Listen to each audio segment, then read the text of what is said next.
é que de repente, nada mais do que de repente, os fantasmas do dia 8 de janeiro voltam a assombrar o mundo político. Na verdade, nunca deixaram, pela gravidade do que aconteceu naquele dia com a invasão dos prédios públicos da esplanada da Praça dos Três Poderes em Brasília.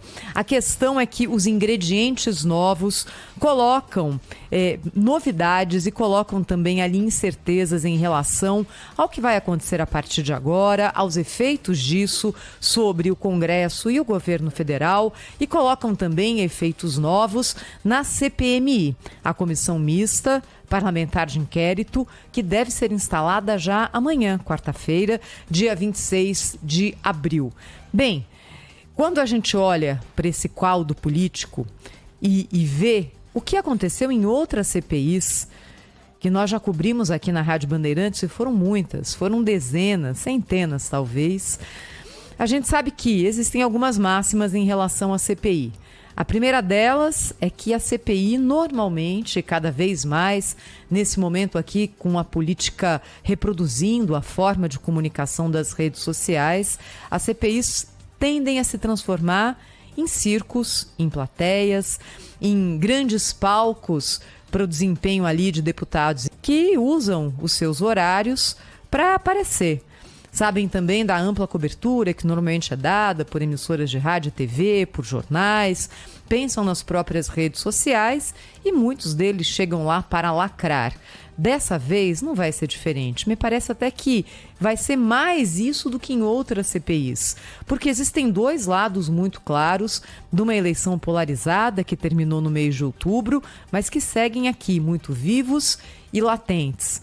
A instalação de uma CPI agora, no momento em que a gente começa um novo governo, em que há dezenas de projetos dos mais relevantes que devem ser votados e apreciados, pelo menos pelo Congresso Nacional, coloca um ponto de interrogação em relação a qual vai ser a própria destinação e qual vai ser o resultado dessa CPI, qual é o grau de turbulência que ela vai conseguir causar, mas também um ponto de interrogação sobre os trabalhos do Congresso Nacional, que, olha, tem lei das fake news para votar, tem arcabouço fiscal, reforma tributária, fatos ali, projetos que são fundamentais para o país e que podem ficar de lado, pelo menos nesse primeiro momento.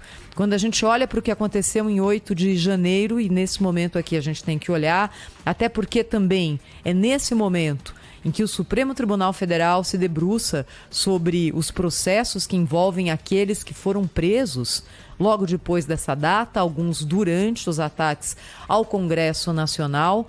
E a gente vê também, mais uma vez, o Supremo Tribunal Federal se transformando num grande tribunal penal. Como também já aconteceu em outros momentos da história recente do Supremo Tribunal Federal. E se repete agora porque o Supremo resolveu deixar para si a função de tomar a decisão final a respeito do que aconteceu lá atrás.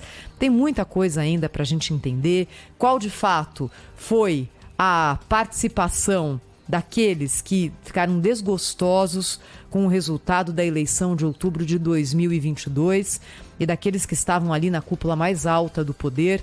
O que o ex-ministro agora, G. Dias, estava fazendo ali dentro do Palácio do Planalto? Todo mundo me parece que tem ali algo a querer colocar debaixo do tapete, mas que foi um movimento golpista, aquele de 8 de janeiro, isso é inegável, E ele volta com muita força agora para assombrar de novo o nosso mundo político. Só para fechar, queria recomendar ao nosso ouvinte aqui na Rádio Bandeirantes que gosta de política, que gosta de entender os fatos, que gosta de se aprofundar. Existe um documentário que foi recém-lançado agora sobre o ataque ao Capitólio, que pode ter servido de inspiração para aquilo que a gente viu acontecer também aqui no Brasil em 8 de janeiro. Naquele momento em que os deputados norte-americanos estavam para fazer a tramitação que existe por lá, a homologação ou não da votação da eleição estado por estado. Havia um comício de Donald Trump acontecendo na frente do prédio público e os manifestantes incitados por Trump, porque isso é um registro histórico, ele estava lá e depois manteve essa incitação no Twitter, invadiram o Capitólio. Há muitas semelhanças em relação ao que aconteceu aqui no Brasil e algumas diferenças das mais relevantes.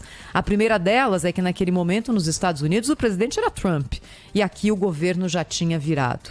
A segunda diferença, para quem assistir esse documentário, que está aí sendo exibido por alguns canais de streaming, é que as forças de segurança nos Estados Unidos lutaram até a última gota para tentar primeiro impedir que o prédio fosse invadido e a partir do momento em que foi invadido para tentar evitar que o estrago fosse maior.